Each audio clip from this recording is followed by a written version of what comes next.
Today we have an account review for a player who is level 98, has been playing since 2019. The thumbnail says mid-game player, and a lot of you are thinking, I'm a mid-game player, and I'm not even that high of level.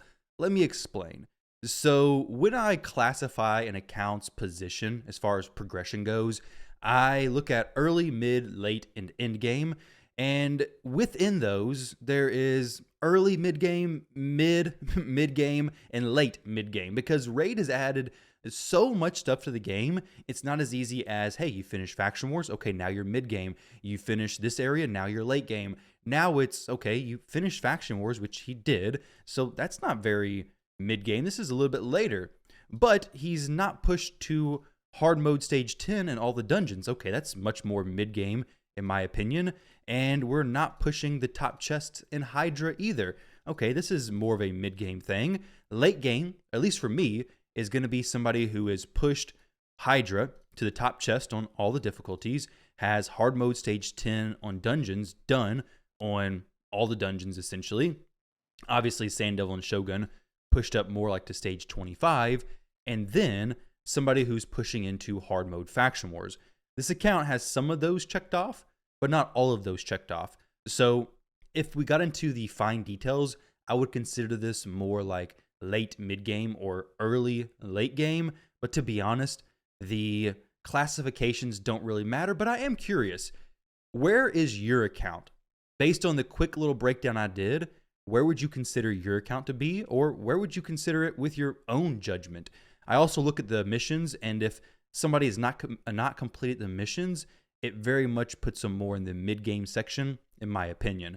Just because end-game, if I'm going to have end-game as you finished all Hydra difficulties and you're pushing big keys, you have finished all of Curse City, you've finished hard mode Faction Wars completely, you're farming that. If I'm going to have end-game at such a high threshold, then everything below that has to make sense as well. But either way, that's getting into the weeds of stuff that doesn't really matter. The roster on this account, I believe, is very relatable to a lot of mid-game players. We have free champions like Visix, Lady Mikage, we have Armons, Wixwell, all these champions who've of course been free over the years, but they're free nonetheless. We also have Ninja, not claimed yet. This was from a pack last year. If you didn't have Ninja in your account, you could have just claimed him, which is an awesome deal from Plarium. And JJB told me he's saving that for a good champion chase. Something to consider is if a champion is not pullable from shards and you haven't summoned them, you're not going to get your soul for them in your market, nor will you be able to pull them from your soulstone summon. So if you want a soul for Ninja and he's there, you need to summon him sooner rather than later so you can start working up his souls. A 5-star soul for Ninja, actually any soul for Ninja, is going to make a pretty big difference. Now, this account today, we're going to be diving into it more than just a typical account review. JJB has worked with me in the past.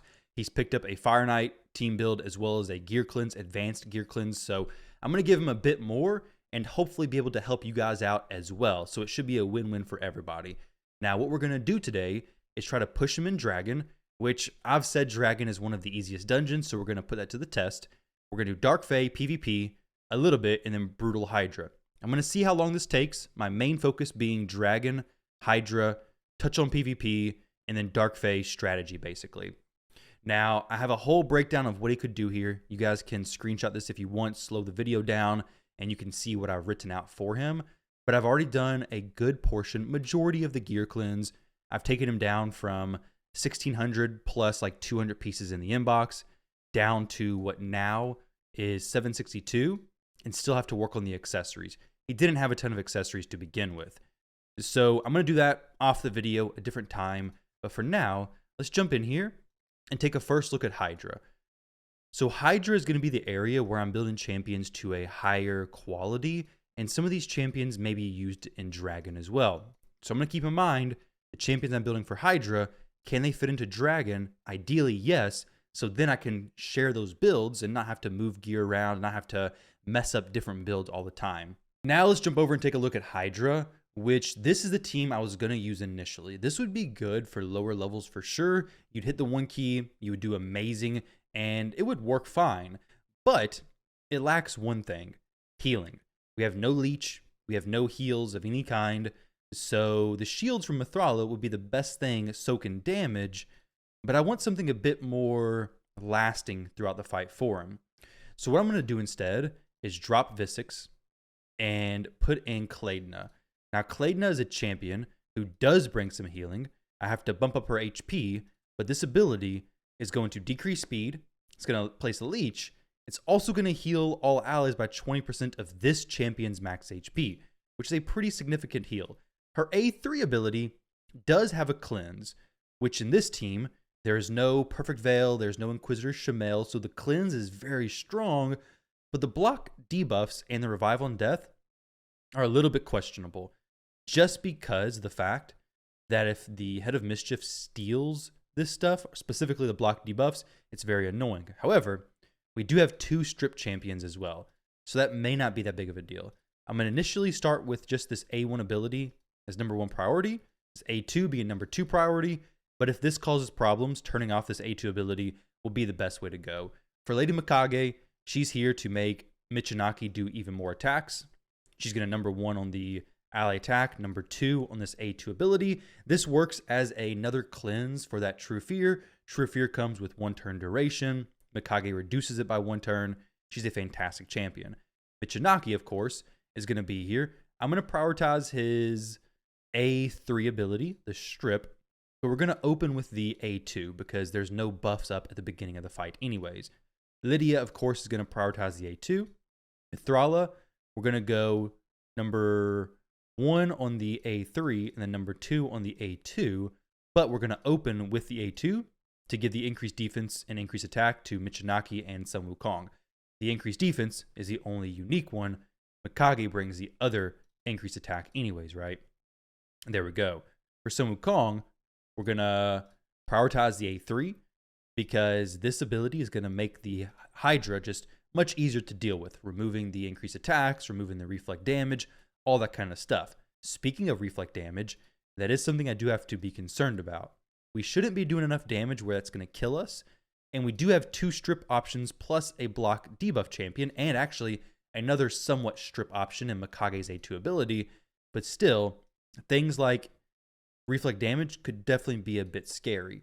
Now, I just built out the Mikage in 4-piece Relentless with some good speed gear as well. So she's sitting at a 300 speed, good HP, good defense.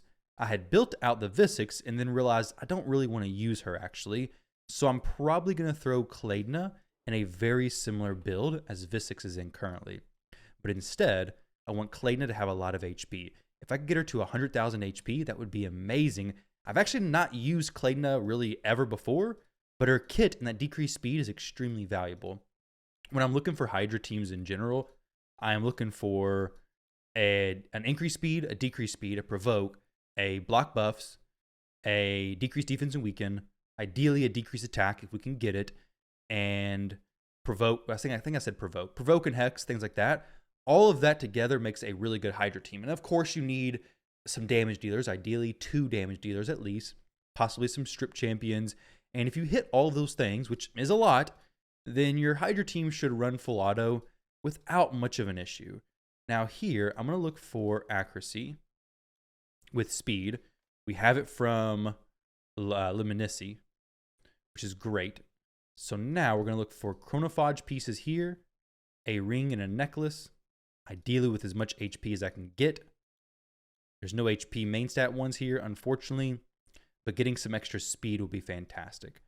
Now, on the top sets, I really want the A2 to be used a lot. It's going to be that big heal. It's going to be the leech plus the decreased speed. She's void affinity. She doesn't even do a hit anyway, so it's fine. So things like Merciless would actually be bad for her because Merciless is only going to reduce a cooldown if the champion deals damage. Claydna doesn't do damage on most of her skills anyways, so you don't actually want her in Merciless. You'd much more prefer Reflex. Now, I did the big cleanse on the account, so the Reflex wasn't even that good of gear anyways, but it's going to be even thinner. Now, let's see if we have some pieces that could possibly work. If not, it's really not a big deal. I'm just going to put these on and then maybe decide if we're going to use them or not, but I really want her to have a lot of HP. Reflex, I would rather her be fast with a lot of HP, then much slower, lower HP, and in reflex. So the reflex gear would have to be very specific. We don't have the ability to use it just yet, so I'm going to go with just a general set. There wasn't a whole lot of relentless gear to begin with, so trying to make this work is probably going to be unlikely. We do have some equipped already, but it's on champions who are probably used. Actually, no, he's not used in relentless for clan boss, but maybe in this general build. Now, she could definitely be taken from, because who is using Kunoichi realistically anyways, to be honest. Tagore could be used in this team. There we go, a beautiful speed pair of relentless boots there with speed ascension. Very good stuff. Now, for the chest plate, we're specifically looking for HP percentage. Mikage has it, but she already has an HP percentage glove anyways. So we really just need the top 2 pieces. Actually, one more piece on the top row, basically. And we will be good to go. Now, okay, Michinaki, we're going to leave him there. I built the Neldor, so we're going to leave him there as well.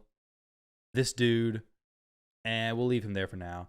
I would love to have speed plus accuracy on a piece. This is bringing me a good chunk of accuracy. Though we do have Mikage there for the accuracy lead aura anyways. So we really should be all right.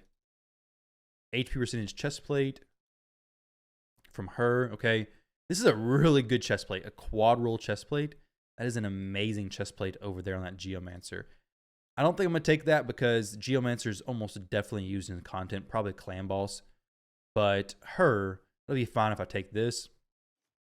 And then a helmet. I don't want to take it from champions already built. Perception's a fairly easy set to just find on somebody else anyways. And there we go, 259 with Relentless set. We glyph this up, be more like 270 or so speed. And it's going to be looking really good. 270 speed with the accuracy needed, plus Relentless gear. We need about 360 accuracy.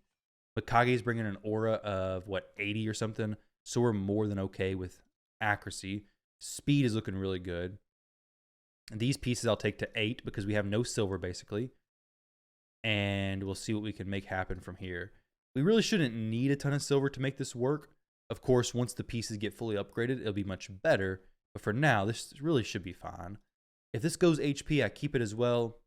And we take it all the way up. It doesn't go HP, so that's fine. We'll go ahead and equip this. And then I'm going to go check on whatever that Shadowkin champion's name is. And then I'll check on, there we go. Let's see, Luminesci. To make sure I wasn't removing any gear that I was not supposed to be from them. But before I do that, I'm going to save Claydna as Hydra, which JJB, this is very important. Gear presets are massive. Making some presets for like general speed builds, general attack-based damage dealer builds, general savage builds, things like that is so helpful for just quick swaps in faction wars and getting your champions online. Now, the champion who I swapped from was not even here. Let's see. We're going to go faction, Shadowkin. Here we go. Kyoku. Yeah, her speed is very low. I very much doubt that chestplate was making much of a difference, so we'll leave it as it is for now. So at this point, we have Claydna built. We have Mikage, I already built her. Lydia is probably built. She should be built. I mean, she's a very popular champion. She should use it everywhere, right? She's kind of slow, though. Then we'll just leave it like this. Now, the issue here is that there's no accuracy chestplate. Then we're not going to be able to do the build anyways. Resistance, defense, defense. Yeah. So there's no accuracy chestplate. This banner's resistance to begin with. The accuracy numbers we need are a little bit higher. And this may be too difficult to pull off, so let's back out of this. We need a little bit more Hydra farming, and we can definitely make that work. With some glyphs, maybe it would work, but for now, I think just going for some more speed on the gloves will just be probably the best thing to go for. Now, we could get a decent amount more speed. We lose 95 accuracy there from the perception being dropped, of course. Would really like HP or defense percentage, things like that, with a speed boosting set of some kind. Chronophage, 5-star. We already know we have a Chronophage piece here. Some defense.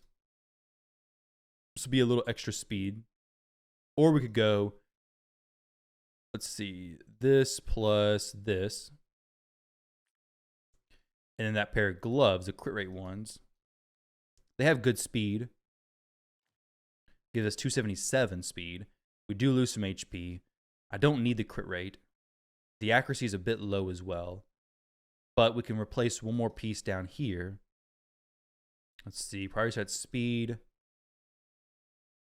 Ideally some accuracy as well, honestly. Well, speed plus accuracy. Accuracy chest plate with 11 extra speed. We don't gain any accuracy from that, though, which is unfortunate. This is good, though. This could be replacing it for sure. So now we're looking at 4 and 10, 1 and 16. 4 and 10 I think is fine. Yeah, 4 and 10 is what we'll go. What's this one? Actually, no, this is probably the best one. It's 5-star, HP, speed, and accuracy. We'll take that up. 301. And now we're looking pretty good. So we have the extra accuracy to glyph up. There's a little bit less speed than the other ones, but we do have the extra HP. We have the accuracy in a good spot. We have this. Takes up by +5 maybe. Nope, not quite. And we'll save this Lydia build for now, which in the very near future, you can switch this over to 9-piece Merciless.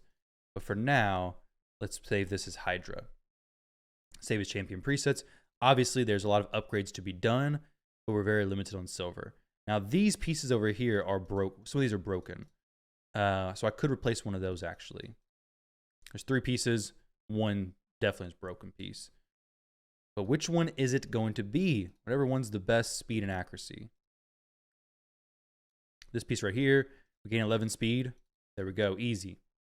Easy stuff there. Actually be a bit more speed than 11. We're going to glyph it up with a +4. Nothing. But 288 now. Not too bad. Not too bad at all. We'll save this as Hydra. And then we'll delete the previous Hydra build. There we go. Now, for the Mithrala build, this is going to be a bit unique. This one's going to be, we'll save the old one. Okay, it's already saved. Good. The build is currently a bit slower than I like. I'm a huge fan of pushing well over 250. This one's not quite that. With Mithrala, remember, her passive is going to take the amount of accuracy you have and boost into resistance, right? So we want to make sure we have a good amount of accuracy, and we're also going to have a good amount of resistance.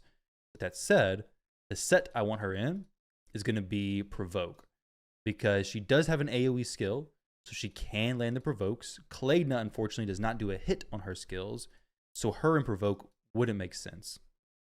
We'll put HP on her maybe.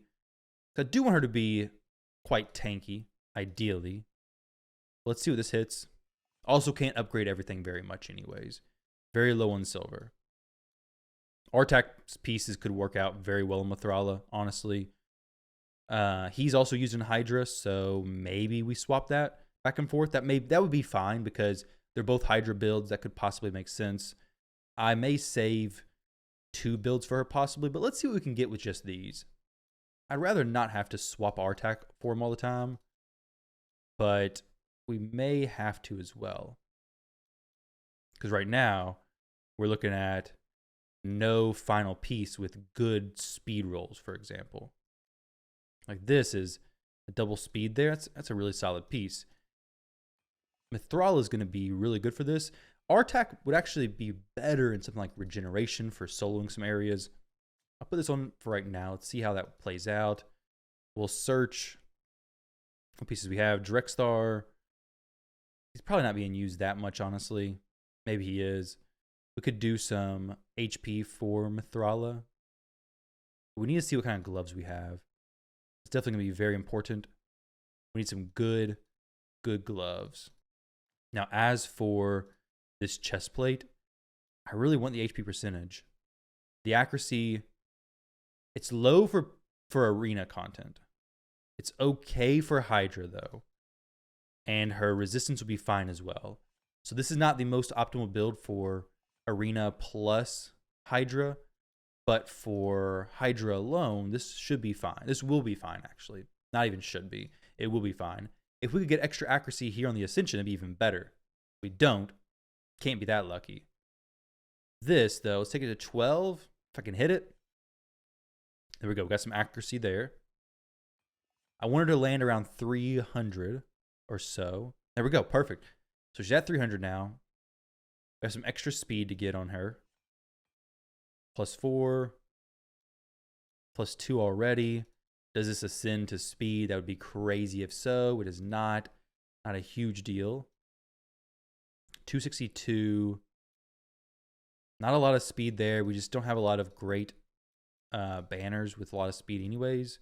She has good HP, good defense, 262 speed, 300 accuracy. This is perfect. Like I said, this is not the best PvP build, but this is a good build for Hydra specifically.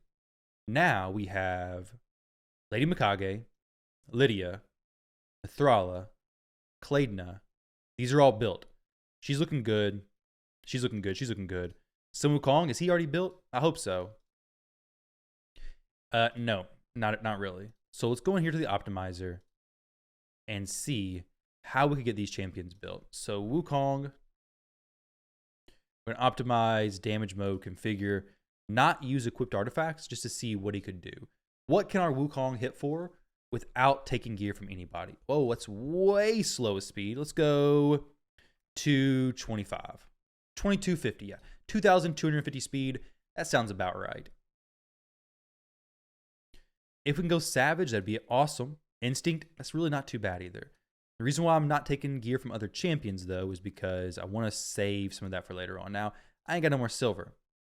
We're in a little bit of a tight spot here. Kong, I switched out his attack banner for an accuracy banner so we can be closer to the numbers that are acceptable. We want to be more like 300, but we do have some stats to glyph up. We're going to go ahead and glyph up this speed here. We're going to glyph up some accuracy over here. Let's put a decent accuracy glyph there. I would love to get him to the numbers we need without going in and having to switch up his gear too much, but this may be fine overall anyways. We can ascend this in the future. This piece has no accuracy there. This piece is already glyphed for accuracy. This piece, can I take it up to 16? We sure can. Very nice. Get some HP. Not the best thing actually there, but that'll be okay. This ring would have been really good if we had a pinpoint piece or even a feral piece of gear. Something to give us a little bit extra accuracy. Do we have any feral here? No, unfortunately not. So I would love to get a little bit more accuracy for him, but for now, we're just going to leave him where he's at, basically. We can get it in the future, and we could also just get it from live arena bonuses as well. But 214 accuracy for Brutal is going to be more than okay. As far as the relic goes, we may have something that can give us a bit more accuracy. Let's see. Accuracy for the first stat, we do. We have the Hand of Uncreation. We have this as well. We have... These other ones are not going to be first stat accuracy. Now, this one reduces the chance of applying debuff, stealing, or removing buff, stealing turn meter. This is good for PvP, and Sun Wukong will be part of his PvP teams most likely. We also have this one, which is turn meter increases by 10% whenever an ally receives stun, sleep, fear, true fear. This is not too bad, honestly, because he will be getting a lot of fears and stuff going off in this Hydra run. So let's actually give this to him. This is going to be even better. The other one's very situational for PvP specifically. It does work in Hydra, I guess. Reduces the chance of getting fears and stuff on him. But this turn meter boost, Sun Wukong, better speed, more strips, is actually quite strong. And now we get extra accuracy. So you can see how relics are going to be very impactful for the account overall. And JJB, you definitely want to be trying to get relics whenever you can. So Mikage's masteries, they're good. Sun Wukong masteries, I do want to change these. He does have some good damage dealing gear now. So let's swap this over to Helm Smasher. We're going to go a similar build to just most all champions. We can go Whirlwind of Death or Life Drinker, but he does revive himself anyway, so don't really need Life Drinker necessarily. I don't care too much if he dies, basically. And then for the support tree, we're just going to pick up some... Whenever a debuff expires, boost turn meter. Lore of Steel is good. Increased duration of the debuff. And then this is good. This is a good build for Wukong here. For Lydia, hers is probably good. We have War Master for Michinaki. His is War Master as well. A little bit on the fence with him because he doesn't have a ton of crit damage. So I'll just leave his at War Master for now. His will be switched to Helm Smasher in the near future. But for now, War Master is fine. And Arethi Cornet is good. For, what's the other champions we have here? Claydna. Hers would definitely be War Master. Good. So that is everybody. Mithrala, she could have accuracy or War Master. War Master being the best with Claydna on the team. Let's click Brutal Hydra. See if we can get the 1 key here. And then if we do, maybe we jump into Nightmare Hydra. But this is going to be 80 accuracy in all battles. Let's see how things go. We're basically looking to click target this Head of Decay very first, just because I do want Mithrala to land or provoke. She did. Fantastic. I'm just going to leave it clicked over there. If she doesn't land the provoke, the run's not going to go as smoothly. But if she does land that, the run's going to go much smoother. We have block buffs on everybody, which is huge. It means the reflect damage is not going to be placed. The poison cloud is not going to be placed. So looking good here. Now, Mithrala does place the poisons on that far left head since we're targeting it, and she's going to be A1ing there. So it fills up the debuff bar pretty quickly, which is not good. But it's what you got to do to get the provoke up pretty quickly. So I guess it's not the worst thing in the world. But 3, 4, 5, 6, 7, 8, 9, 10 debuffs already. Could not get a provoke even if we landed it. It just wouldn't place because there's too many debuffs. So that head is going to cleanse, but it missed the very beginning most valuable cleanse already. Every other cleanse is, for now, at least until they start spawning later on, isn't going to be nearly as impactful. Because it's not going to be, cleansing into poison cloud or reflect damage, all that kind of stuff. So I'm going to walk away, get rid of my face for a minute. You guys can see how this run goes. And then I'll come back to do some more builds very soon.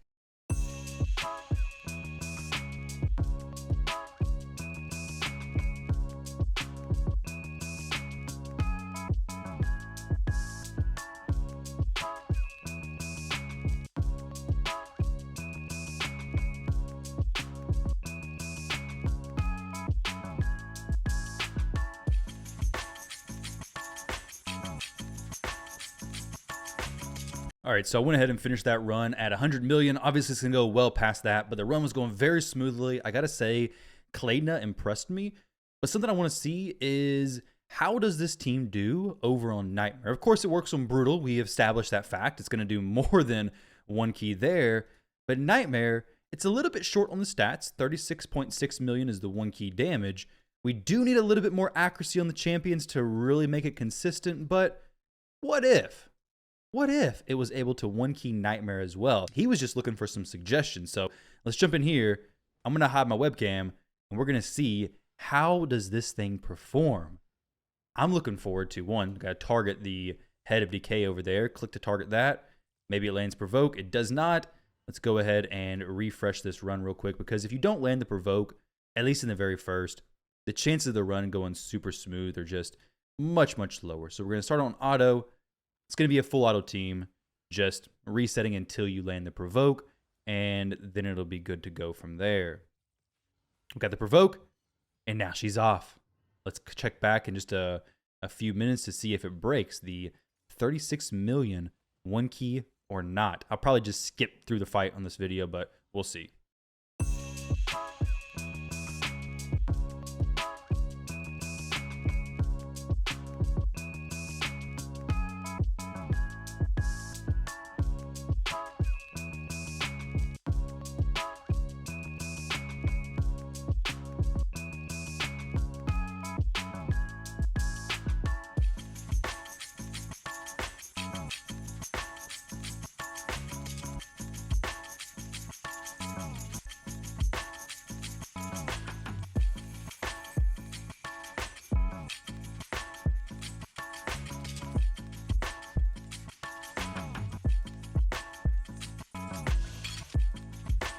The run finished at 68 million damage, and Claydna healed for 2.3 million damage. Now, Michinaki healed for 3 million, most of that being from the leech from Claydna. Wukong, 1.2 million, also mostly from that leech. But Claydna, she was putting up some big healing, considering most of hers is just going to be contributed because of her healing from that A2 ability. That is a lot of support. Plus the max HP cleansing, I'm very impressed with her.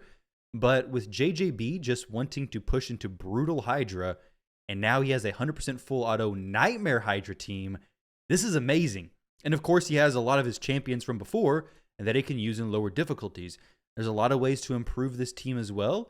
If you get better damage dealers than Michinaki, maybe a Ninja, and if you were to get a better option besides Sun Wukong, maybe even a Shayak plus Krokad could be a very good option here. But of course, you'd have to change up the team quite a bit.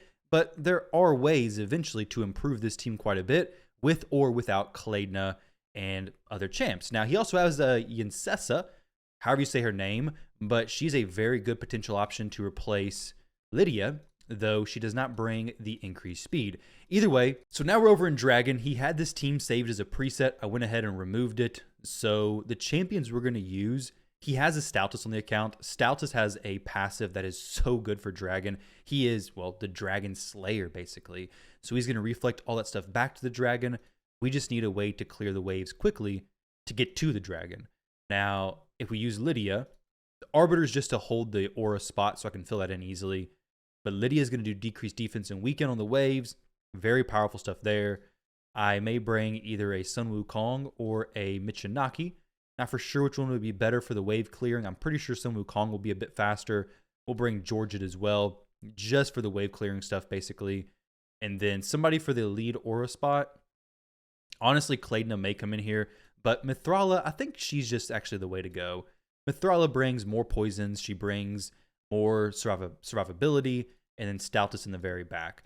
Now, the builds, I've already built Georgette for his account in different areas. His build's going to be fine. He's just a wave clear champion. Sun Wukong may or may not stay. Actually, you know, let's get rid of him because Michinaki is going to bring a decreased attack for the boss. Stoutus, I don't think has a decreased attack. We only care about his passive anyway, so it doesn't really matter. But Michinaki over here will actually turn off his A2 for the second wave and then have this as #1 priority. So we take a little bit less damage from the Dragon.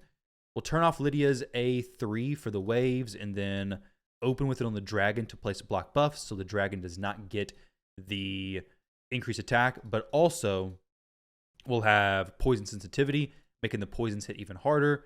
And then Mithrala will open with the A1 and then prioritize the A3 to cleanse any poisons that are sent back to us. If something happens and this doesn't work out great, then I'll adjust the team and we'll continue from there. Now, he's only pushed to stage 2 hard, a minute 46. Not a bad time. But if it's that team that we just now saw, it's probably not the most consistent for him. This is a good wave clear team. It's quick, but it does need to be a bit tanky. So for Dragon in general, the only thing you want is just clear the waves, get to the boss, be tanky, place poisons, GG. It's a pretty simple dungeon, to be honest, once you have the champions to do so. But it all comes down to just get in there and then play some poisons. And Stoutus is going to be an amazing champion for that. If you had a poison activation champion, a Theodore, a Venom Mage even potentially, a Dark Kale, these champions are all going to be solid for the boss stage because of the fact they're just going to activate the poisons you place up there, just killing the boss a bit quicker. If you don't have just pure damage champs. And then, of course, like I said, a decreased attack champion, very helpful as well because decreased attack is going to make those Dragon hits feel like basically nothing. Now, Georgette is going to fall on the Dragon. I can almost guarantee that. The Dragon's just going to hit too hard for Georgette to survive. Stoutus, I may put him over into Stone Skin because as far as I'm aware, the Dragon doesn't have to actually place the poisons or be able to place them for it to actually be reflected. So Stone Skin, block buffs, or block debuffs all should work fine. But let's see what the Dragon does in just a moment. And then I'll probably climb separate and just cut to the point where I climb to. So if the Dragon does his thing, let's see. Poisons coming out, weaken, all that kind of good stuff. We do have a lot of debuffs up there right now, honestly. Just because the Dragon here is so slow. Okay, nothing got sent back because we have 1, 2, 3, 4, 5, 6, 7, 8, 9, 10. We already got 10 debuffs up there, so nothing was sent back, unfortunately. If we were on a higher stage of Dragon, things would definitely be sent back. But these early stages, it's going to be so easy to get to the Dragon and kill it that it's not going to really show Stoutus's power just yet. Later on, it would be really good, though. But Brimstone's great for making the runs go faster. I mean, Brimstone's an awesome, awesome blessing to have. So stage 3 done, no problem. Let's see what stage I can climb to. We'll speed this up and get to the point where it actually matters. As we're on stage 10 hard, and I went ahead and swapped out the Georgid for Claydna because there was one fail on stage 10 hard. Not for sure if I left that in the video or not, but basically Claydna is only using her A3 once and then opens with it on Dragon to get the block debuffs plus Revive on Death in case the Dragon kills anybody. We can just come back. Stoutus does reflect the poisons even with block debuffs on him, and Mithrala is going to do the shield. Now, Claydna is also going to place a leech if the dragon doesn't have 10 debuffs, which he does have 10 debuffs. Maybe, let's see. Okay, she does not place it there, but we get another Revive on Death up plus the block debuffs, which is huge for dragon. Plus, we're going to be getting the heals from her A2 ability. So she's bringing more survivability than we had, of course, with Georgia. Georgia brings none. He just clears the waves quicker. I'll probably even take Michinaki and open his A2 ability up to be used on that second wave, at least as an opener, because we're clearing it fairly quick, and the dragon should be safe whether or not he has decreased attack up, to be honest. As long as Lydia gets her block buffs, it should all be fine. This run should be very consistent. I'd be surprised there are many fails because we have a lot of options to survive. A big one being Claydna with that Revive on Death initially. We'll try this one more time to showcase how this is working. So basically, Claydna doesn't use this on the wave 2 and then opens with it on wave 3. We'll have her number 2 for this ability as well. And then Mithrala is using this stuff. Opens with the A1. Michinaki, I'm actually going to turn this to be used. We'll set it to number 1 and then number 2 so we clear the waves quicker. It should take off at least 30 seconds from the run. We'll see what happens here, but it seems to be very safe and it should be quite consistent. And the best part is we're using basically the same champions from the Hydra team. Now, you may not be able to do this as easily as I did. Use the champions from Hydra, move them over to Dragon or a different dungeon. But if you are careful and mindful about what champions you're building for various areas, you most likely can pull some of them from your teams like Hydra, your teams like PvP, and use them in a few areas, at least until you get to a point where you're able to specialize champions for those specific areas. This provoke set Mithrala has proved very useful for these waves. Placing some random provokes every now and then is very helpful for just getting the waves to actually be controlled. We have the petrification from the hits. We have some sleeps from Claydna's A1 ability, actually. Obviously, Stoutus goes ahead and ruins all that, but it's okay. We get some provokes every now and then. We're to the dragon in less than a minute 30 should be. And Michinaki will probably have his A2 ability close to being off a cooldown once we get to the dragon. Stoutus does good damage. Could, of course, go in there and rebuild him for more damage. But being tanky is the most important thing for him so he can reflect those poisons. Actually, longer than a minute 30, unfortunately. But we'll see about Stoutus. He could be built for damage, clear these waves quicker. You do run the risk of the dragon killing him and then not getting those poisons reflected back. But you got Claydna, Mithrala, so it may actually all be okay. Because even if the dragon does kill me here, one, he's not placing any decreased defense or weaken. And if he does kill me, it's not the hugest deal because we have Revive on Death as well. We're not taking multiple turns to his 1, so it should all be okay. And then his first thing he does here is the rear back, and we have enough poisons that the purple bar is going to be depleted anyways. It should be at least. We have 3 poisons or so. We have some other abilities doing hits, so there we go. Pretty solid and well off now. And if we cleared the previous wave quicker, it would have been even faster overall run. That second wave delayed us a little bit, obviously. The dragon should do its breath here. We may be in a little bit of a tight spot. Okay. Stoutus reflects everything. We're all right. The dragon had no decreased attack on him either. So we do have the weaken on a few champs, but we have a bunch of cleansers. There we go. Cleanse. Some good stuff. Dragon rears back, and he should die in just a few seconds. Plenty of War Master hits. 251. So is it faster? Maybe, maybe not. It is faster. Not for sure how much, but Claydna healing for 572,000. Very solid performance from Claydna overall. Definitely impressed by her, considering her ratings in game are, let's see, quite poor just across the board, which actually proves to be quite useful. I know she had a buff, but I think those ratings were reset. Either way, we have Dragon done. we have Hydra done, both exceeding expectations. For Arena, and what was the other area? Arena, Hydra, and okay, Dark Fae. Dark Fae is difficult, but the trick here is just have Armons be the fastest, get him to the ball stage, and then just use his A2 ability, and then just kill the thing. I mean, it's not that obviously Dark Fae's rotation is not right now, so I can't showcase it anyways.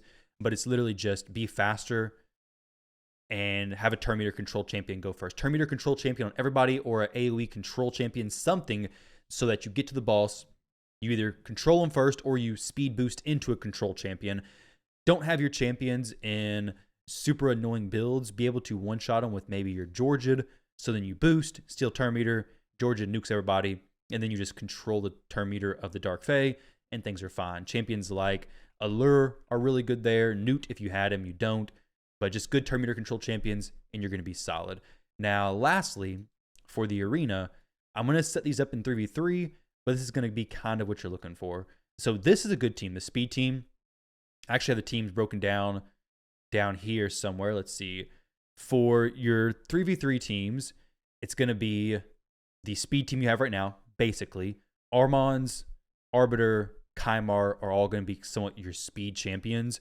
Armons, I believe, is better in his own like go second team because he can be built in stone skin and very fast, and it basically requires the enemy to bring another fast champion, or it requires them to bring a fast champion, because if not, Armand's just going to shut the whole team down. So with him, I would like to run other champions in stone skin, some champions for some support, for some control. You already have control. You have control from Armand. You have the speed aura as well. So a champion who can do some type of support, revive, something like Python could be very strong. Even an Elva could be very strong as well. Having a Sun Wukong in the team in the back could be good. Doesn't really matter his position, but Sun Wukong's very good also. A strong A2, very annoying with his continuous revival of himself. And then for another champion in this position, you could go Leorius, potentially. Could have Mithrala. She's a very strong champion as well.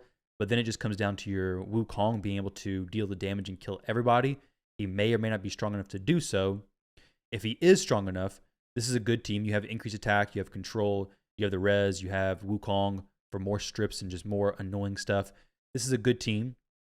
But if you need more damage, then you would likely have to drop Mithrala, and you do lose the increased attack if you do so. Now, for another team, if you wanted to have Stoutus in a team, you could, because he does bring an increased defense for himself, but he's not booked, so I wouldn't be too quick to throw him into a team, but he is a good defense snooker. Now, since we have Michinaki already built, we have Mikage. You could do a team with Michinaki plus Mikage. You already have your fast team. Your fast team is going to be Arbiter plus Kymar. Now, you have Madame Saris in that team. These two are speed tuned. Actually, they're not speed tuned right now. 342, he probably needs to be like 280 to be speed tuned to Arbiter, most likely. So bump his speed up a lot. His accuracy, get it closer to like 600. He should be in a great spot. Get her speed up as much as you possibly can. And then you could throw in a Madame Saris. But to be honest, I don't think you need this. I think another damage dealer would be better for you. What I would do is something like Leoris in the back. And then you could even throw in a Georgid here. So now you have a champion who can do ignore stone skin and then an AoE attack if this kills somebody. And then Leoris, if they happen to be faster than you, he'll place unkillable on himself, place a weaken, and then his A2. So you could have Leoris faster than Georgid to place the weaken on everybody, or you could have Georgid faster than Leoris to get rid of some stone skin champions. They can be slower. I would get Leoris 200 plus speed. Kymar's going to strip and sleep them anyways, so this is a pretty solid team lineup, and you can kind of get away from that Madame Saris. Madame Saris is great, but she's bringing stuff you kind of already have in this strip. Granted, hers does not have the chance of being a weak hit, so she can fit. If she did fit, I would go Leoris or Georgid. Both of them are viable, so this team up here, nothing wrong with this team right here at all, but just something to consider. Sometimes having two damage dealers is a bit better because you have more pressure throughout the fight, especially since you already have a strip and sleep champion. The meta's kind of moved away from having the decreased defense placed if you're able to just nuke through the champions. But of course, it does depend on who you're going against. And if you need Madame Saris, there's nothing wrong with that whatsoever.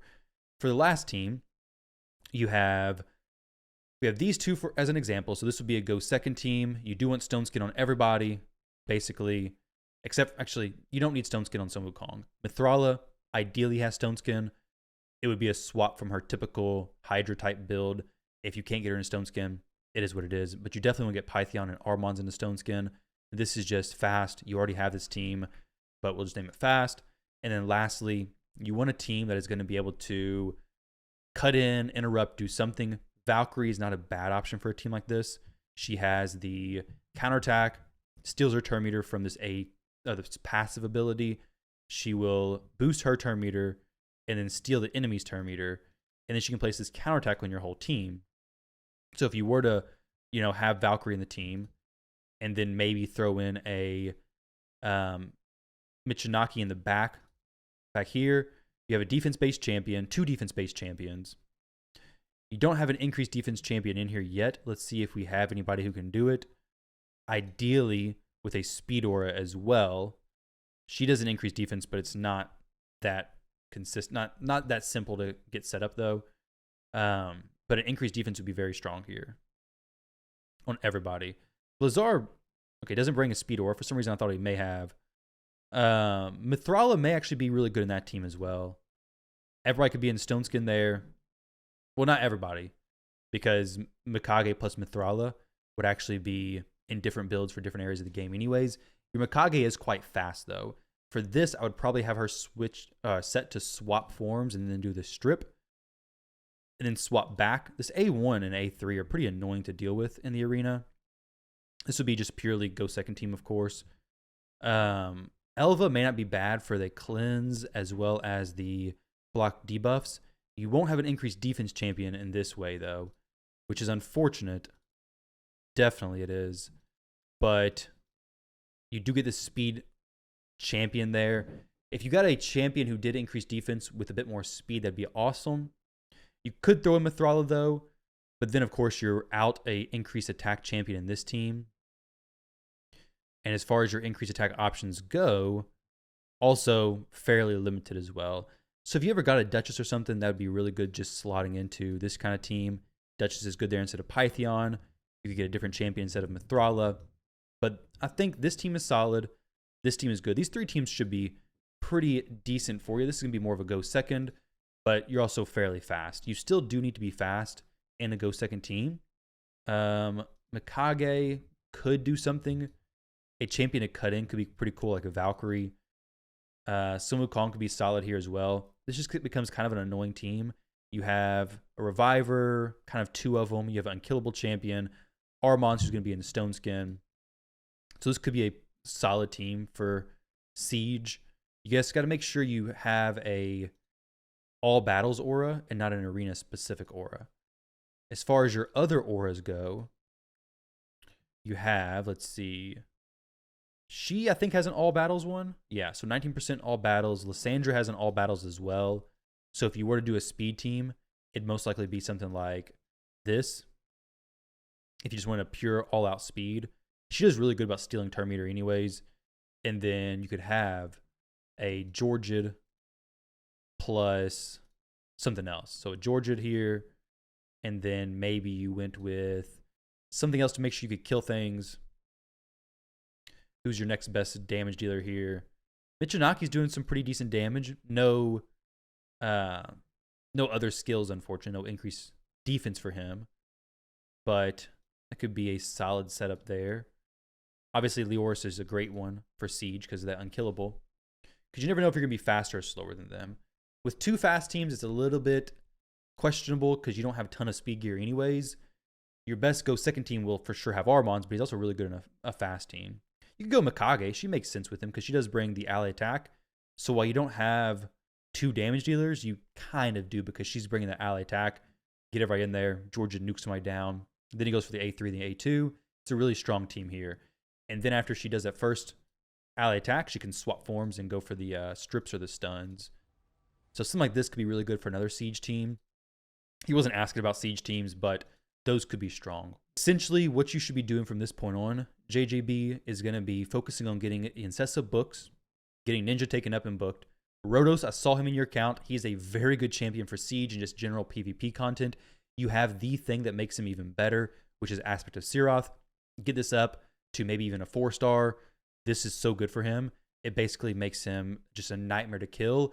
And then if you get the 6-star blessing on him, it's even harder. But those 3 champions, I believe, are at the top of what you should be focused on.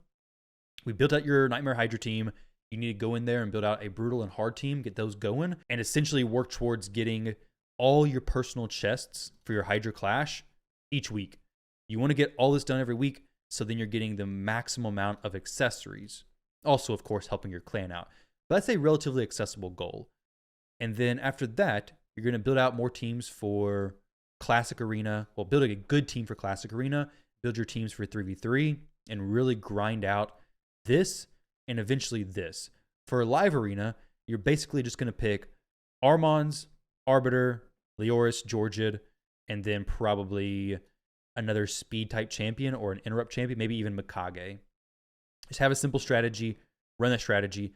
You could even do Leoris, Georgid, Wukong with Armons and Arbiter.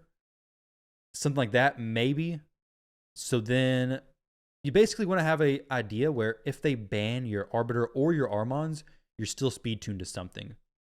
And if they ban your damage dealer, you still have you're still able to kill them. So you could do Arbiter, Kymar, Armons. Have your Armons really fast. So he's not necessarily speed tuned to Arbiter, but he's fast enough to be the fastest champion by himself.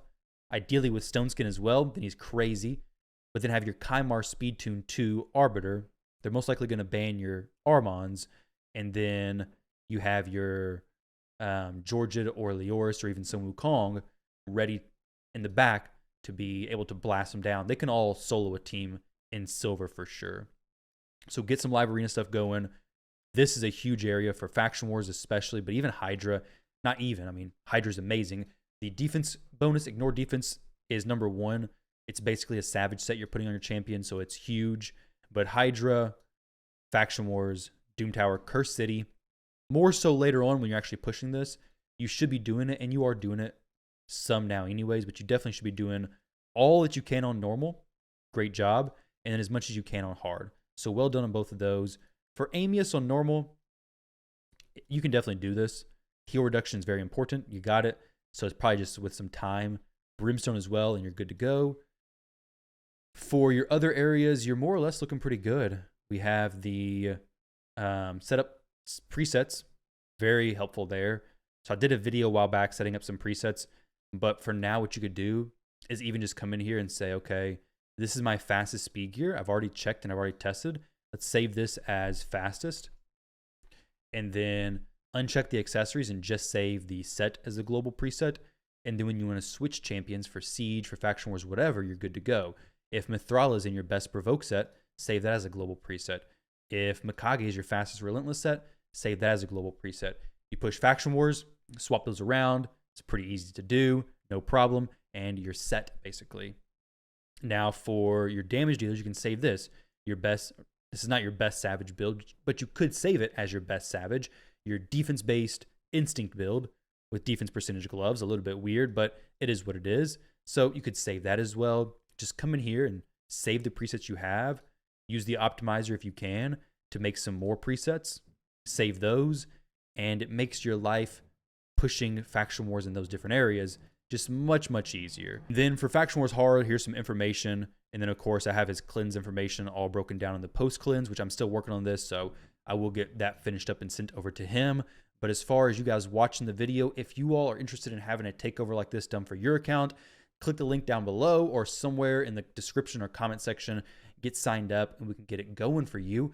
Thank you to JJB for letting me do this takeover and review and share it with you guys as well. Thank you all for watching. I hope this helps you out some and maybe seeing some new champions, building some new teams, pushing your dungeons, whatever it may be. Thank you all for watching and being here. I appreciate it. Hope you guys have a great week, and I'll catch you all on the next one.